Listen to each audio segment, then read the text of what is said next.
So, hello and welcome to this episode of UX Conversations, in which we invite our guests to share insights about their work and expertise. My name is Ake Rudolph. I'm Head of Strategy at International Design Center Berlin and Director of the UX Design Awards.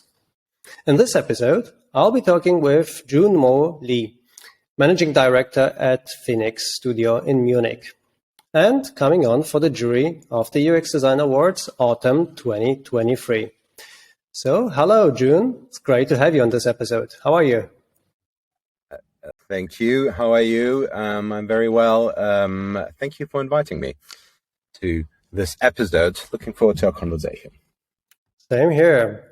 Well, we hope that today's talk, all of you out there who are watching this, will inspire you and you'll take something away for your own work and career. June, let me briefly intro you before we start. You're the Managing Director of Phoenix in Munich. You've got a pretty interesting vita, I would say. You originally studied, actually not design, but textile engineering and management, right?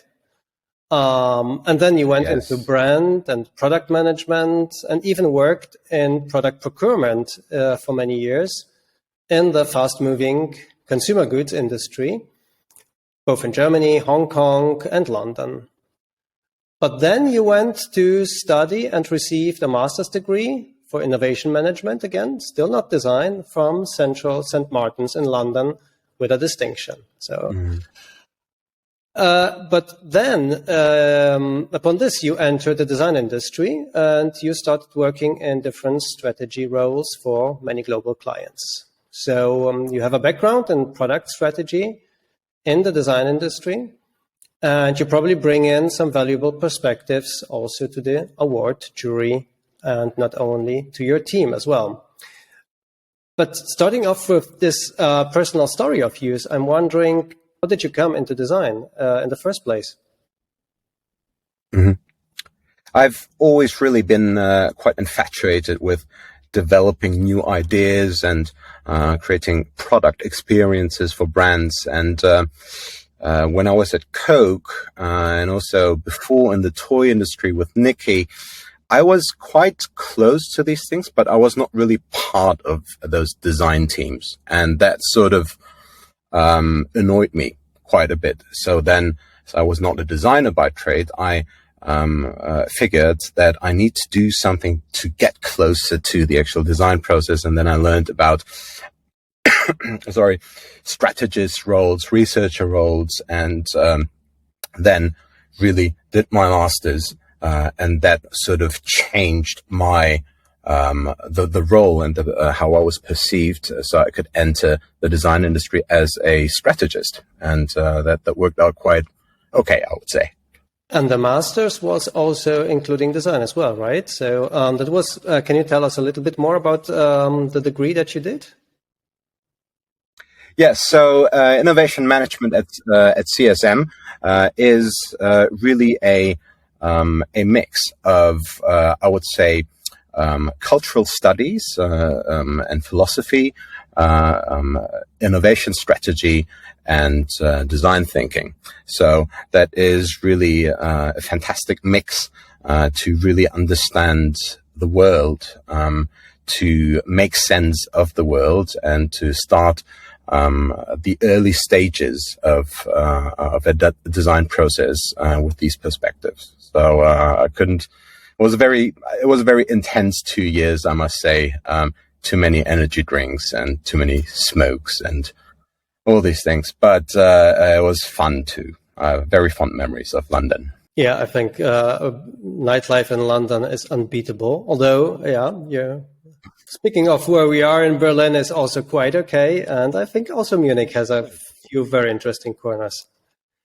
But I'm wondering. Absolutely, yeah. Yeah, I'm wondering, so you changed from pretty large companies and working in management roles. Did you have to adjust to working in a design consultancy? And if so, I mean, in how much, or was there something that surprised you, something that was unexpected to you? Not so much unexpected. I was in touch with agencies, more on the client side, and I sort of knew that it'd be different. So it wasn't a huge adjustment, I would say. I think having the studies in between in a very creative environment such as CSM sort of smoothened out all the expectations or the habits that you get in corporate. But I guess, yes, there are differences. Agencies lack the formalities. There's certainly less bureaucracy, as little as we can, to say so. And, you know, people come as they are. We're very invited to be candid. So there's not too much politics. There is more friction in day to day, I must say. That is part of the agency experience, and should we thrive on that friction, right? So friction makes you think more, discuss more, reflect more, have definitely bigger, wilder ideas. It turns out to be more playful. Adjustment, yes. Difficulties adjusting to that, no, probably not. Right. So you've been at Phoenix now for more than 7 years, right? Mm. Can you describe a little bit what you do there and what's your role in the team? Yes. So my role in the team is basically, I might say, split up in 3 mini roles, or I know how to express it otherwise. So there are actually 3 major categories of activities that I do. So one thing is, as a leader of the company, I instigate, I sort of incite and steer cultural change within the company, managing people, how they develop, offering opportunity for talent, and also looking into managing our IP, the knowledge that we have. The second big thing I would say is, of course, business development activities, designing projects with clients, consulting clients on which directions to take, and then the third, which is, I would say, equally large, sometimes even larger, is really working with the teams, right? I provide feedback. We're a small team, so I'm not just an MD, but really a creative director, or an executive creative director in that sense. I provide feedback, guidance, I challenge teams, and especially during the early stages of a project where much is about research and strategy and insights, my background sort of helps me to, I guess, ask really unpleasant and hard questions. Sometimes I'm a nice guy, but I'm also, I feel very strongly about designers being critical and asking the right questions, because, you know, clients ask hard or harder questions as well. Yeah, I was about to ask, I mean, what exactly do you do then? And how do you do this? How do you push your teams to ask the right questions besides asking them yourselves? And of course, also a little bit, I mean, maybe that's a side question, but did your product management background help you in any ways? Or maybe what do the designers in your team tell you? Because, I mean, asking the tough questions from a client's perspective is exactly what people need probably before they start working on their presentation and their proposal as well, isn't it? Can you describe a little bit how you do this? Yeah, I guess the big merit that I have is I have worked for such a long time in the industry. I do have a very healthy understanding, I'd still say, as to what corporate culture is like, how decisions are made, what is being put into focus in coming to a decision in management. So me with that knowledge and part of the design team in that moment, I guess, is helpful to negotiate and to explain and to guide teams into the right direction, asking them about to answer certain questions that I know will come up.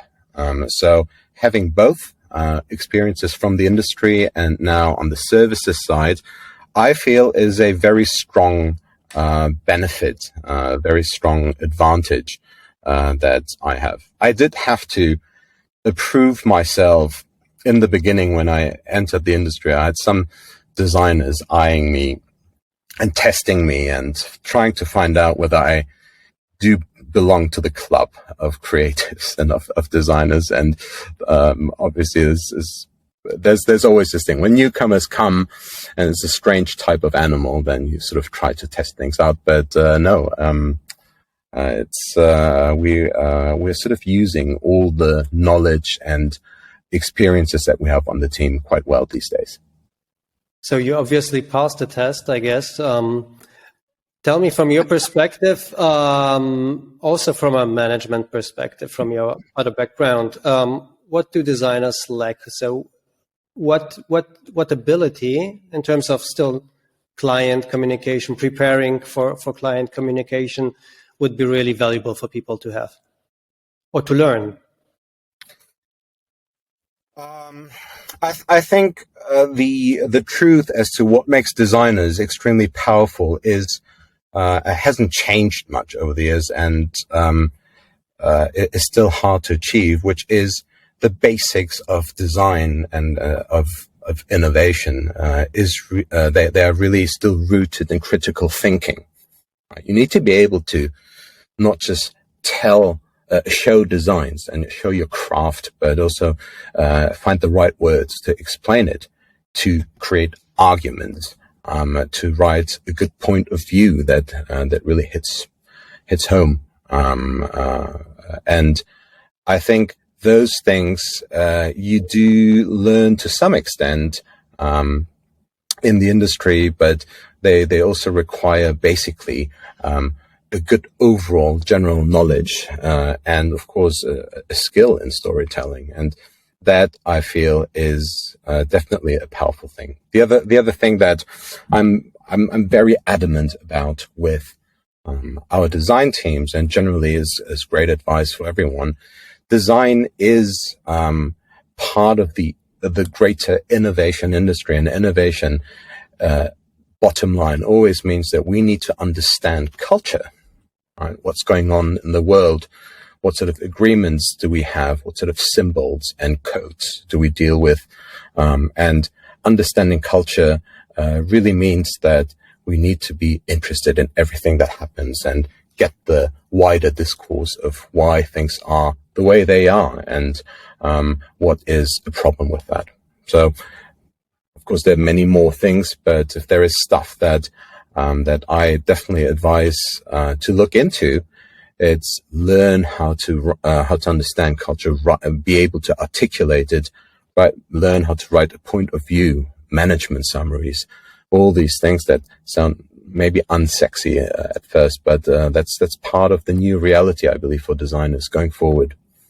Right. Do you have some examples from your work where this was really key, understanding culture and basing your storytelling upon this when presenting a design project? I mean, overall, I guess where this all starts making sense is maybe if I explain not in a particular example, when I explain the way we work in design, which is we always try, at least, unless our clients provide us with the right people insights, we always try to start out with real insights. And insights are hard to get by, so it really means either we do the research ourselves and then we get those insights. But when things are insights driven, it really means that we understand what the world looks like maybe tomorrow even, or today. Then what is difficult about that, where people suffer, where people have difficulties, or what they have difficulties coming to terms with, and then our view as to what is the right thing to do. Right. So once we have those things, it's much easier to actually get grasp on the real opportunity, on something that is really amazing as a core idea and excites decision makers. And from there, we take the design process through more or less the known stages that we have. But yes, so most projects that are very serious about innovation, we start with research. Of course, and it's about then it's about context, the wider context, Yes. the problem, who is it about, and then what the solution or solutions might be, of course. Yeah, let me ask you about Phoenix. So Phoenix stands, of course, for Firebird. It's a design consultancy that's been actually on the market for more than 30 years. And you're based in Germany and Asia as well, in China. But the consultancy, I hope I get this right, is rooted rather in industrial design, I would say. So because of its history, of course, it comes from the southern Germany, Essling and Stuttgart, really the industrial hotspot in Germany. It's independent, still managed by the two founders, and now you're also one of the teams of managing directors there. But what I read when I did some research is, and I found this quite interesting, is I read that the agency is based on 3 core values. And I seldom find some things that articulate in the design field. So can you describe a little bit about what these core values are and what they mean to you? Yes, okay. Gladly. Before I do, we still have Andreas Haug with us. One of the founders, the man who also, I mean, not just him, also Tom Schoenherr, the other founder, they both worked with Esslinger back then in the Frog days. But actually Tom left the company. He's besides heli skiing and all these other amazing things that he's doing. So he's also still a design consultant. So we now have a new management team. It's myself, of course I'm here, but also Andreas Diefenbach, Harald Lutz, and Ifan, plus Andreas. So that is the new setup that we have here. All right. So the values you talked about. So we do have the claim, and we're very particular about that claim. We keep it in German, Logik, Moral, Magie. Obviously in English it sort of works of sorts as well. And where did this come from? Is a bit, to be honest, logic, morale, and magic, right? Yes, absolutely. And very likely, if you talk to Tom or Andreas, they might have a few other details. But I did ask them about that one time, and the idea I understood is that basically Tom and Andreas, before starting Phoenix, or even after starting Phoenix, they're looking into what sort of claim can we have, what is Phoenix about, and I believe it was back then, I wasn't there, I wasn't around, Tom's wife, who introduced these two into Aristotle's idea of logos, ethos, and pathos, which is then the 3 elements of persuasion. And they sort of liked it, and then very quickly, I believe, came up with, hey, shouldn't we think about persuasive design, good design? And out came then Logik, Moral, Magie, which is a very nice sidestep. I think very fitting. And Logik is then based on that idea. We say Logik because design must make sense, right? This is also what Klaus Krippendorf said. He was talking about design means making sense.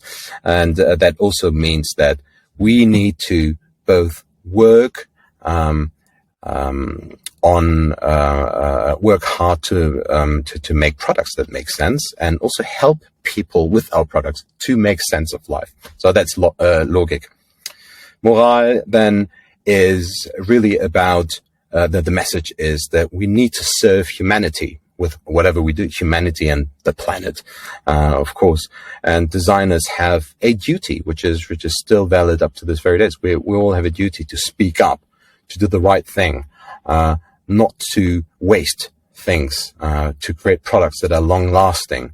That is a moral duty. And then magic is actually also not such an easy idea if you look into this, but basically what we mean with that is we must be able to touch people with our work and create experiences that have this special something. And I like that term special something because it's magic, isn't it? And it should ideally is something that is very hard to design, is hard to put in words even, but it's utterly delightful. Right. So I think it was Arthur C. Clarke who talked about that I don't know what the quote was, any sufficiently advanced technology is basically close to magic. That's very technologically driven, but it's still true that whatever we design, we can add twists that to really make it pop and make it somehow magical. And of course, this is what we talk about nowadays as experience and experiential design, all the buzzwords we have here. It's nice to see that they've been already there 30 years ago or even 2000 years ago, if you just frame it right and you look at them right. And of course, also look behind the surface or below the surface, what they stand for, and which is a lot also, to put it a bit more simplistically, about the meaning of our existence. Why do we create society as we do, and the values that maybe push us forward? I'm wondering, it's great. It's a great trilogy of values, but how do you actually live them? So in everyday life, in a high impact agency work, and of course across also different cultures. So how do you actually put these values into agency life every day? Are there any, maybe rituals or ways that you go back to and remember them? Is there anything? Well, for us, Logik, Moral, Magie is a design philosophy, and as you said, it's 30 plus years old. We do not have explicit tools or use that explicitly always as a tool in a ritual to actually then say, okay, let's check this against Logik, Moral, and Magie. I think it's rather something that is part of a very basic day-to-day DNA that seeps into design crits. And you do have discussions here where still it comes up, right? Or we actually sometimes do challenge concepts or designs and then ask people about, so what makes this magical? Or I don't think the sparks are flying off this thing. So you can see manifestations of that, but I think overall it's not an explicit thing, but we sort of have soaked this up, and it keeps coming back, and sort of it's like a North Star, as a design philosophy should be. Right. So it's more like boundaries and something that gives like a thin red line in your work. Although I read that you have this critique a circle where teams actually present work, and then everybody else has the ability or the possibility to ask questions and criticize and ask, as you said, also questions that might be hurtful because they push you to question your work. And that's also, of course, it's a very important part of design work. It's questioning what you do, and by doing so, understanding where further you must go.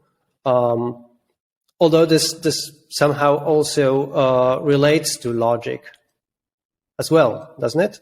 And morale.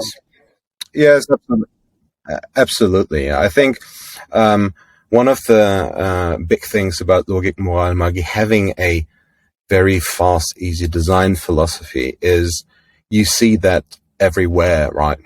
You have it on your name card and in your notebooks, and the logo on brochures. So we're surrounded by this, and it is a very helpful reminder of us understanding of each one of us, reminding ourselves when we look at things that we produce ourselves, having that quick cross check as to wait a second, are we in line with this, or is there something magical in it or not? And in the design Kreis, which is a design crit, let's face it, it's certainly the case that being candid, those are very basic things we can use to challenge each other and point us, get us back on track as to what good design should be about. And actually, I think that the one part of the three values struck and really stuck with me, which is moral in German, very close to it. Because, of course, design has always been about taking responsibility, and not only for a product, but also, of course, for the users and, of course, for the surroundings, which nowadays we call planet-centered, maybe. But we're still living, or even though that's the case, we are living in times of rather fast-living products, digital products that come and go. Very often, also. Brands that are driven by economic necessities, by fast developing income, and by global platforms, of course, such as be it Amazon, be it Google, Facebook, and many others, where maybe also our feeling as designers isn't that we have much influence. So this issue of morale has somehow also fallen into the background, but also maybe not. What do you think about this? Would you agree? Yeah, I think it's a very tricky topic for us being on the creative side. I think without wanting to sound too negative, the classic things that haven't changed in history and that probably never will change is that we always have ego, we have greed, we have power at play, and they're always drivers of the economy because they also push companies to be amazing, and be economically strong. It's part of the system we chose about capitalism, about meritocracy, and I think there's little that we should complain about because we also have enjoy the merits of the system. But I think designers do have the duty by trade to do the right thing with what they have learned, right? And it is something that we must always remind ourselves of, that we can make that change. Right? We can make that change because we create what happens tomorrow, what sort of experiences people will have. And yes, we can also deny our services. It's possible to actually say, no, I will not offer my intellect, my services to this course because the intention behind this is not good. I can't agree with this. And those voices will be heard. We've seen many designers rise to the occasion, being part of having a seat at the leadership table. And it's not just a thing that is trendy or popular, but I think many companies have understood that design is important. And it's this generation, but also the future generations that will get more acceptance in steering what the world tomorrow looks like. So I'm very hopeful. I think there's true power in design, whatever we design, and designing experiences in general. And one day, all these designers, they will be in charge, and then they will have to deal with all the dilemmas that today's managers have also. And they also make calls that might be compromised, but things are changing. Things are slowly changing, and that's fantastic. So design can influence ethical decisions, you say. How? Yes. Give me an example from your work. I mean, something tangible? Because sometimes it can feel so overpowering, doesn't it? Well, it can feel overpowering, yes. So one thing, as I said, is denial, right? So we can deny services. We can say we're not working with the weapons industry. We're not working with this and this or that industry, with people who have the wrong intentions. The other thing is, maybe you saw it. We've with our partner Hansgrohe, we've put out the Green Vision, and that is basically showing one alternative future, or hopefully the future, as to how we use less water, and we design experiences then that make it credible, tangible, and very believable and acceptable, or hopefully desirable, even many adjectives, that yes, we won't be using 20 liters each of fresh water each shower, but much less, 2 liters, and the technology will take us there and will make it equally pleasant, and we don't have to sacrifice much. So that's a very concrete thing. We have our hands on building what the future experiences will be like, what is considered normal in future. This is what is in the hands of designers, and it'd be a terrible life as a designer if we don't believe in that. So how do you decide which projects to take on, or which clients proposals to accept? Do you have any guidelines at Phoenix, or how do you go about this? Yeah, so we do have a process in our company. When requests come in, we do check them on different things. One thing is their design culture a right fit? Is their intention a right fit? Is it on strategy for us, not just for them? And one of these questions is obviously also checking whether there are any risks that we have a clash of interest, or something that they believe in that we don't want. So we have a policy, and the policy says that we automatically rule out engagement with any brands that are intentionally evil, harmful, or addictive, either on a product level or on a politics level. And by way of this rule set, we did have situations when we simply had a very lucrative request, but we ruled it out, like tobacco industry, for example.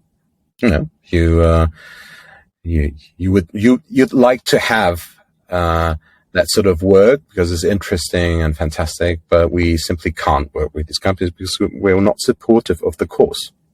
Right. So it's also interesting to hear that, of course, as an independent agency, you also have to remember and take good care of the image you have and the brand that you have as a consultancy and the cases you present. But it's also a way of not only for brands to build brands, but also for agencies to build and retain identity and trust. And also, in a sense, as an employer brand, of course, that's quite important. So I think that's interesting to hear that you, from an agency side, really take good care about your brand and have strategies how to go about this. I'm wondering, for instance, do you participate in agency pitches at all, or is that not part exactly because of what you said, of how you work? No, it's, I guess one thing is, what we talked about just now, us believing, in what our craft should be used for and what purpose we have. The pitch thing is then another favorite topic in circles and during parties amongst designers. But, to answer your question, yes, we do participate in pitches.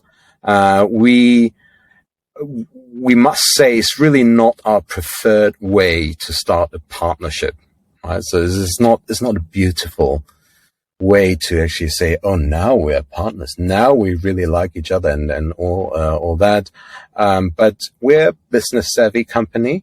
And if we can perceive that there's really a merit for all sides, then we do.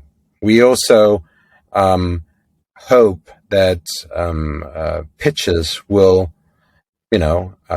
start getting paid a bit better. All right. So one thing is alignment with our interest in strategy, but also something that is not just fun, but also paid well.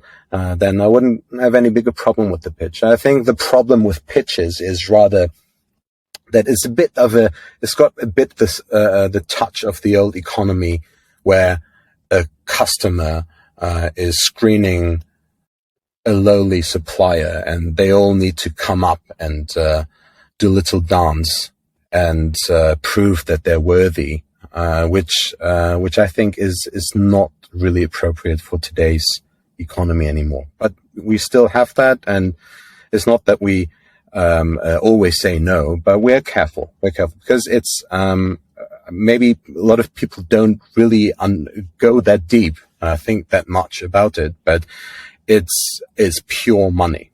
You're basically giving away work for free, and that's more than a gift. That's in terms of running a business, it can be quite critical thing. Is a critical thing. Of course, you invest time and money into your proposal. So one thing would be that this proposal is also paid, or the work is paid for developing this proposal. Anything else you would say that's important for a pitch to be fair? Well, I think IP is obviously an issue, because sometimes not just a proposal. Sometimes it's actually work for free, just to prove that you have it, that you're capable.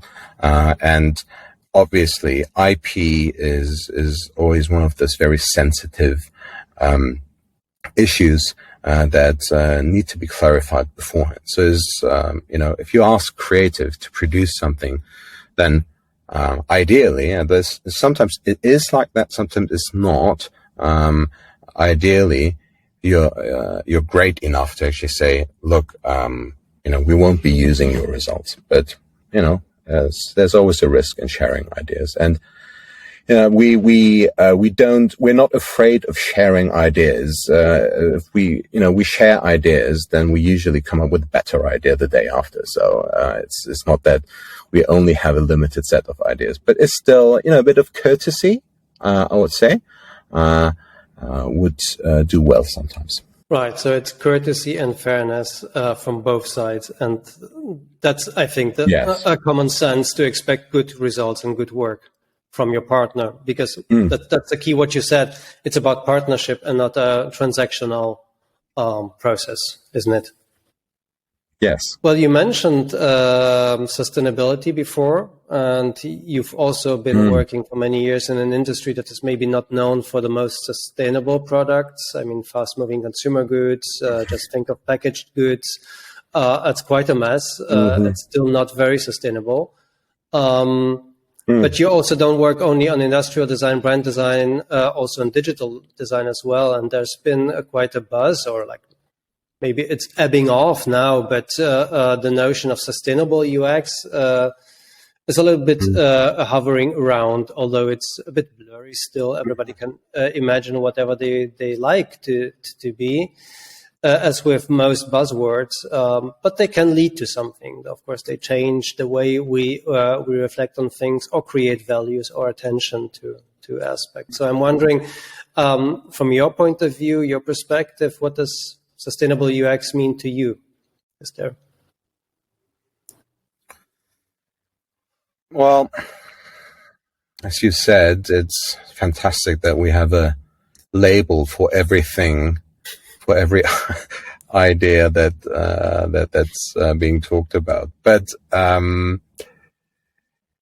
sustainable UX. So I do understand that there is this idea that even with digital products, we need to be very aware that we can design affordance and motivators, or let's even say behaviors, into products that change people's behaviors for positive action, right? Whatever that may be. And I think we also do that. We've also designed apps when it's about like energy consumption or whatever. And I think we all have been using those green leaf items and all these codified things. I think similar to the discussion about moral before, the idea that we need to create experiences and have an influence over how people behave is quite clear. It's not just a popular thing. It's a sort of become, especially with younger designers, really one of those standard checkpoints about our own work. And I'm happy about that. I'm happy about that because we need to grasp whatever opportunity we have to change behavior so that we can all contribute a little bit, and that people, consumers, can also contribute a little bit. And I guess some clients are very excited about that, so that they can also contribute with their product. Some don't care too much, bottom line, but it is becoming more of a standard thing. I wouldn't say it's a hype, but I think it's slowly turning into this, yes, of course, we must think about sustainable behaviors, and can we please, keep an eye on this, and when we create the experience, let's ask people to help us do something good generally. Well, this is about, of course, nudging people towards the right direction. It's not always possible. It depends on the client or the case that you're working with. And to me, that a little bit also touches upon the issue of features. There's more and more features in the products we use. Sometimes it's a marketing thing. Sometimes it's a technology-driven thing. We can introduce more and more options and tech into the products we use, whether we need them or not. So I'm wondering if there's a limit to this. What do you think? Do you have your own compass where you say, hey, how much is more? Can things get more and more efficient, especially with each upgrade? Is there a limit to this? Is this an issue for you, or is this something that you care about in with your teams? How to somehow put a limit or also nudge not only users but also your clients towards a goal there? Well, I personally, and as a company, we don't mind features as long as we don't get sidetracked from what is really key and what's really important, right? I always tell clients, I always tell designers that I would like to have a product experience, a core product that can be explained in one sentence. And there are like 3 to 5 typically things that are sticky, convincing.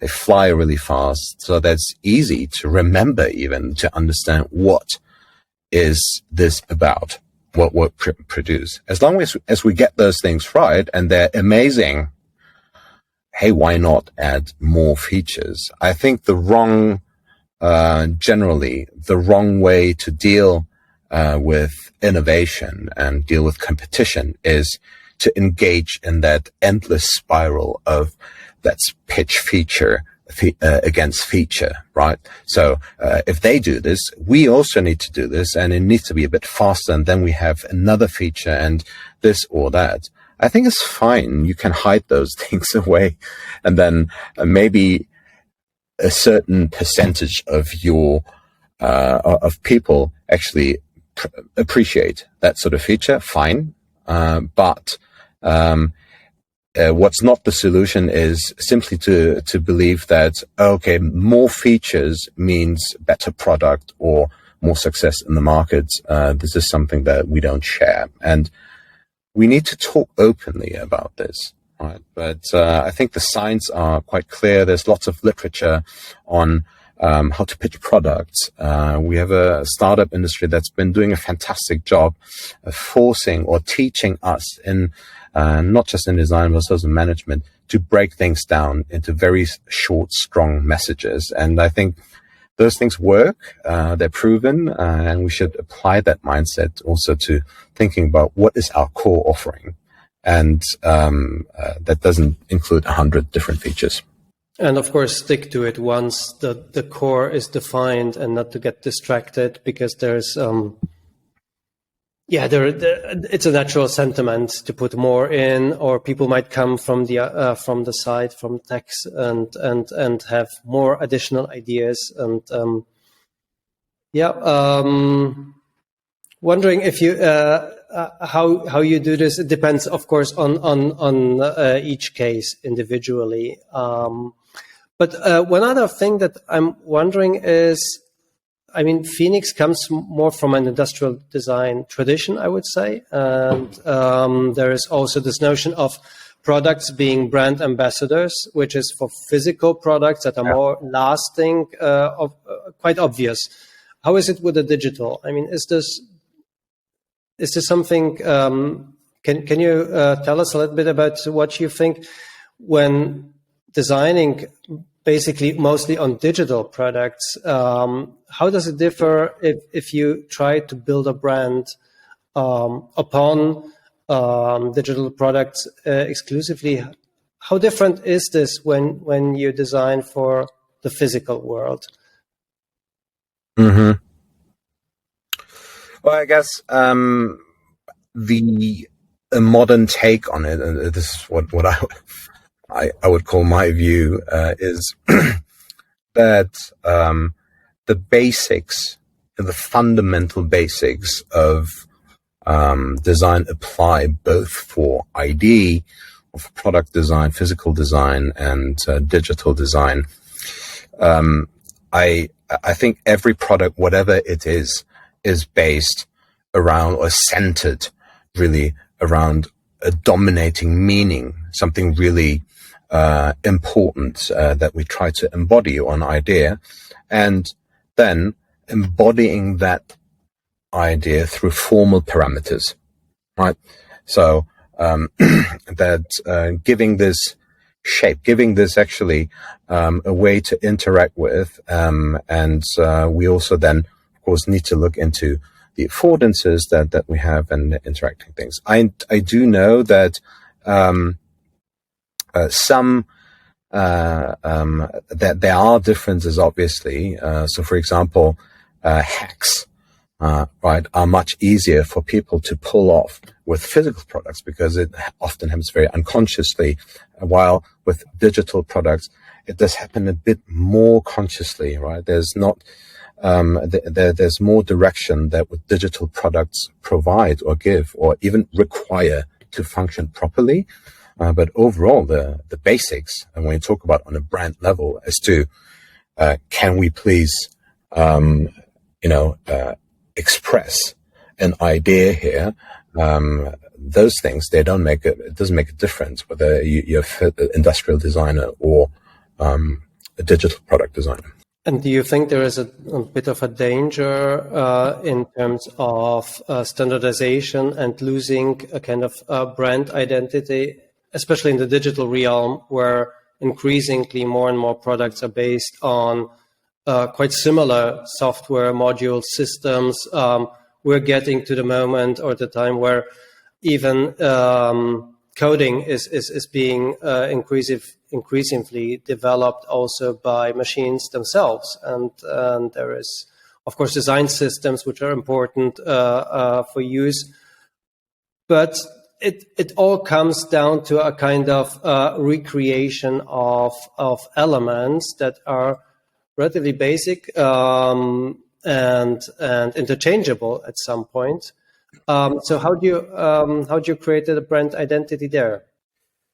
Well, there are standards, and there's standardization in the physical world as well, right? And we still manage to create very different product experiences. I do believe that there is the construct of a digital product, and the consumer experience with that is maybe industrial designers will hate me for that statement, maybe a bit more sensitive, right?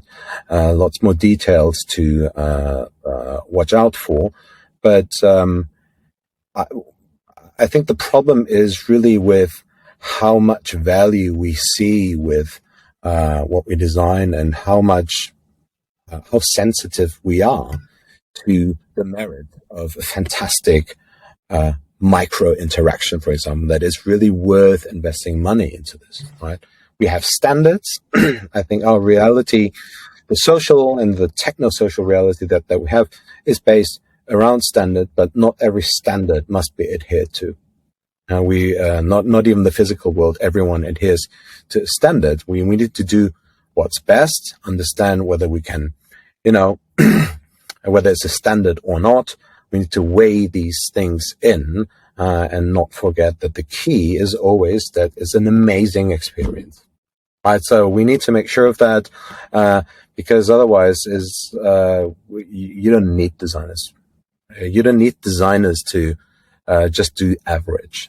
You want designers to create this amazing experience, and as long as we understand those factors, then why not go for a standard, but pick your battles and then say, look, but I'm really adamant about these details here, so they will add the special twist to the standard that makes things very different. So we need to believe in that.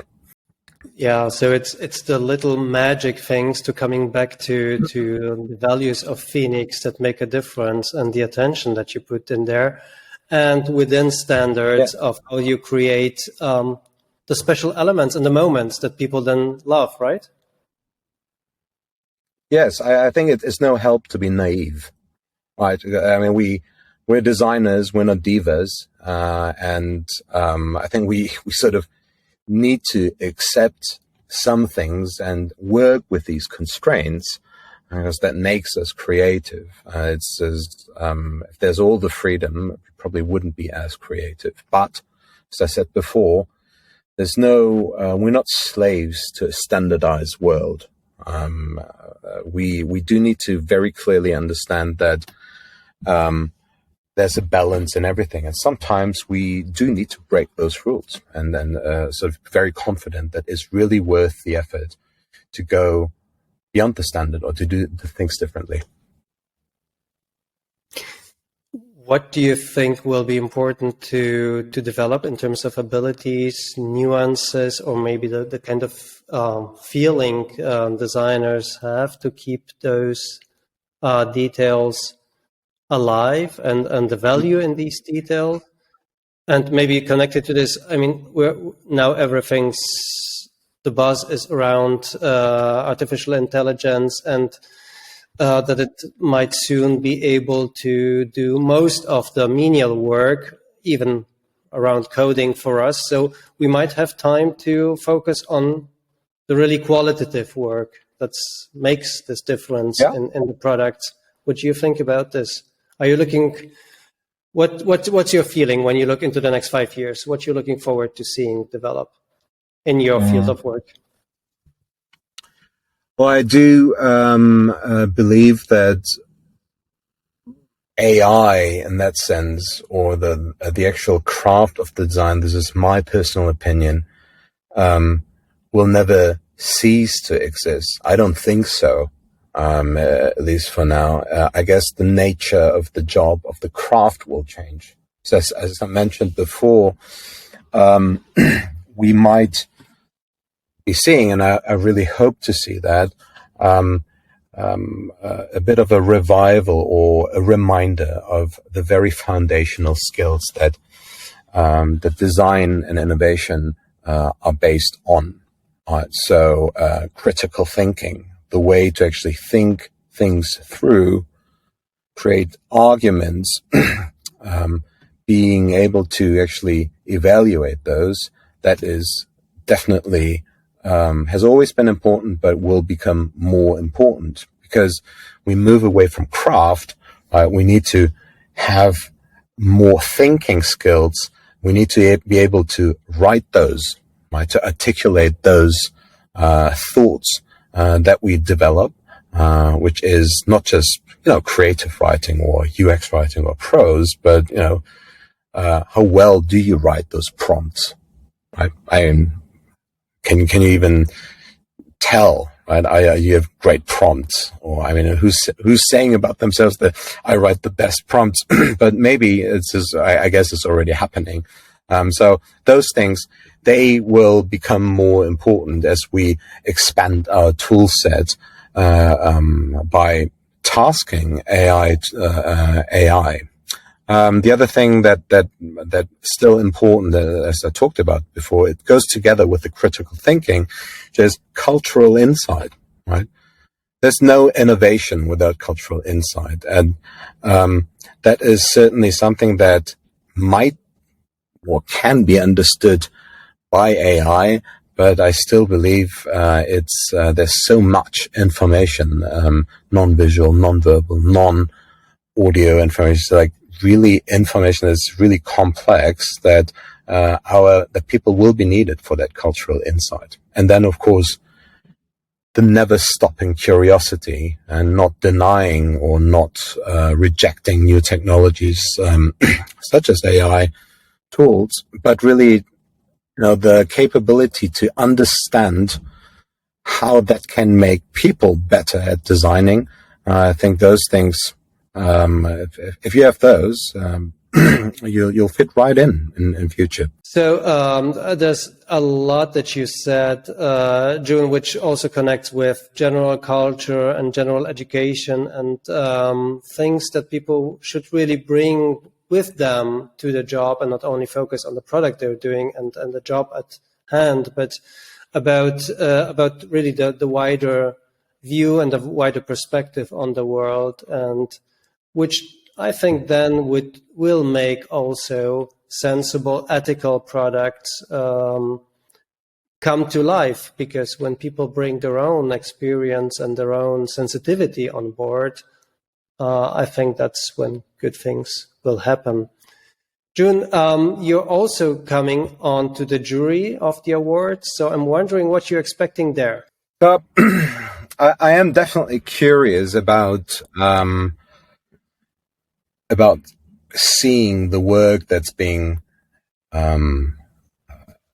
handed in for review, because we all work in our own companies, in our own universe. So this is like a fantastic, rich opportunity to see completely new things that we haven't thought about.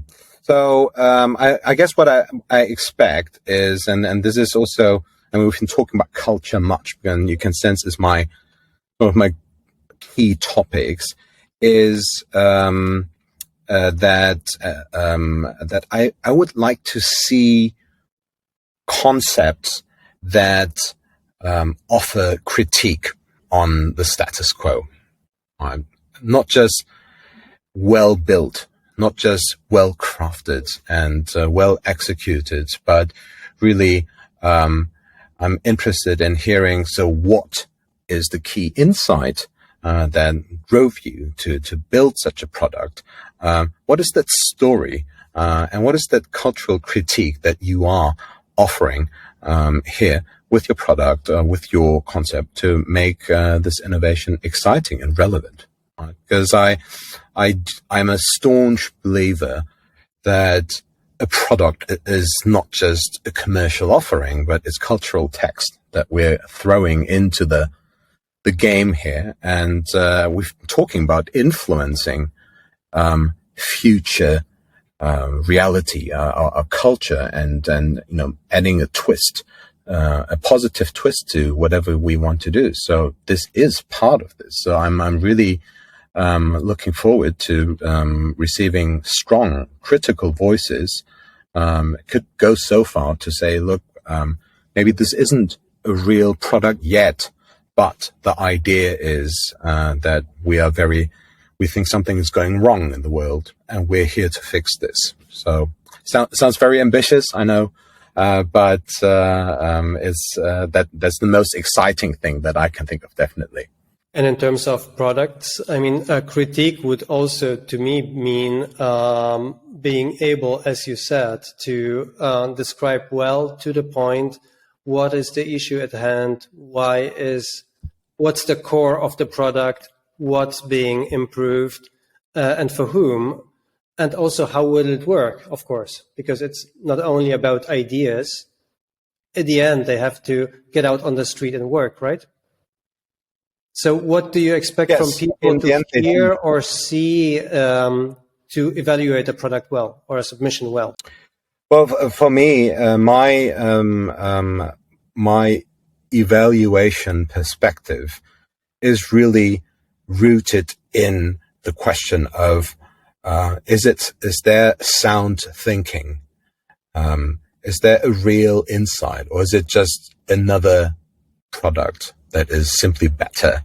Right. So I do want to hear the story behind the actual product. I am interested in why this will work, and even commercially. But I think the foundational bit is really, what are you trying to do here? And in a greater context of society, even when you push forward a product, is it worth building, or is it just another product?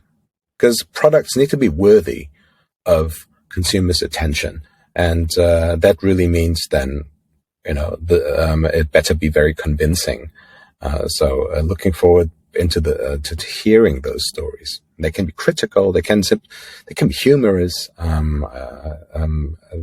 can be many approaches to that, but I think we shouldn't forget about that facet. And when I see something and I provide feedback and evaluate, I think that is certainly the perspective that I'm going to bring in to raise my hand or raise attention to a relevance on a meaning level. Relevance is definitely a core criteria, and that's why we have several jury members, 10 actually, with different perspective, different backgrounds, and the sparring about what relevance really means is always key and super interesting in the juries. It is about questioning the status quo. It's also about bringing a good service out there. It's also sometimes about doing incremental change if the output is worth the effort. So there is quite a big variety there from different perspectives. Yoon, it will be very insightful to have you on the jury. I'm looking forward to the discussions. One thing I want to know from you is the one thing that you don't want to hear about UX design anymore. We have been talking about buzzwords a little bit, but now it's your turn to shoot. One thing I don't want to hear about it anymore. I guess I'll keep coming back to something very fundamental, because I've been looking into this. I haven't prepared this for this interview. As I'm really looking into this thing and trying to understand where are we with the buzzwords, with the bullshit bingo these days. And UX, I think, is so misunderstood and so misappropriated sometimes that I would wish more the community and all of us to get back to the basic understanding. And when I say basic understanding, really the way Don Norman put it at the end of the 90s, I believe, at Apple. And you look it up on YouTube. It's really short and it's really fun. I mean, he's got fantastic personality, and he's sharing a very candid rant, which I love. And the key statement here is UX is everything. It can be an app and a website and all these things that we all associate with digital innovation and all these things. But the truth is, UX is everything. It's everything beyond that as well. And I think we should well remember that. We shouldn't be overcomplicated about, is this UX, or is this experience design, or is this whatever. As designers, when we look at the larger picture, we deal with UX, and I think we should remember that. I know that it's difficult to change, because the meta over the years is, and we are part of that industry, also a culprit in there. When we say UX, we mainly squint towards digital design, but I think it always helps sometimes to remind ourselves that it's not just that. It's the magic of small things, and sometimes of the simple things as well. I have a nice example from another jury member a few years ago. And when he described UX, it was him being somewhere in the mountains in Tyrol in northern Italy, and finding this beautiful bowl carved out of one piece of wood, and then asking where it was done, and being guided to the craft man who did it, and ordering one from him, and then waiting for this bowl to come, which is perfectly crafted. And it was presented to him in person the next time he went to the village, and he took it by hand, and it was all there and just made for him. And actually, to him, it was not so much about the product; it was also about waiting for it and knowing how much work went into this, and really the haptics of all of it. So it was a complete sensual story, you would say. Yes, the full package, and that's why, even though it sounds very blunt, when Don Norman says UX is everything, it is true. But we like to forget about these things, because maybe they're also not easy to deal with in a streamlined process that we have. And of course, in business, we all need to agree on certain terminology, right? So we do need to do that. It's just sad that a fantastic idea is just being reduced to something, and then in the end, people talk about information architecture all day, and everything else that is maybe even very technical, even though UX, the original idea of UX, so grand and so noble and so ambitious. And I think that ambition is something that we need to be aware of, that there is that hasn't changed. We should be ambitious. So if there was a wish regarding UX, then it's really that we go back and understand that UX is everything. That's I couldn't put it better. So Joon-Mo, thank you so much for a great conversation, for sharing your thoughts, for crossing out the bullshit bingo that we sometimes all engage in, knowingly, unknowingly. It's been a pleasure to talk with you. I hope you enjoyed it too. Oh, absolutely, absolutely. I thank you for those very interesting questions. I do like those questions that sound very simple and very hard to answer. So thank you for that, for your time. And as I said, I'm really looking forward meeting the other jury members, seeing those very interesting and courageous entries to the awards, and working with you guys. So if you're working on great UX projects or projects as full stop, make it count. Give it a try. Don't give us buzzwords. Spell it out, what you're working about, what is the core of your solution, and send them in. And who knows, it might be you who will be presenting also in our diverse series of events. And Joon-Mo and everybody else on the jury is looking forward to see your work. So that's it for this edition of UX Conversation. I hope that you enjoyed our talk. I hope that you enjoyed hearing from Joon, his thoughts about design, UX, and everything that is all around us as well, and which is so important to keep in mind and really to nurture from when you work in design.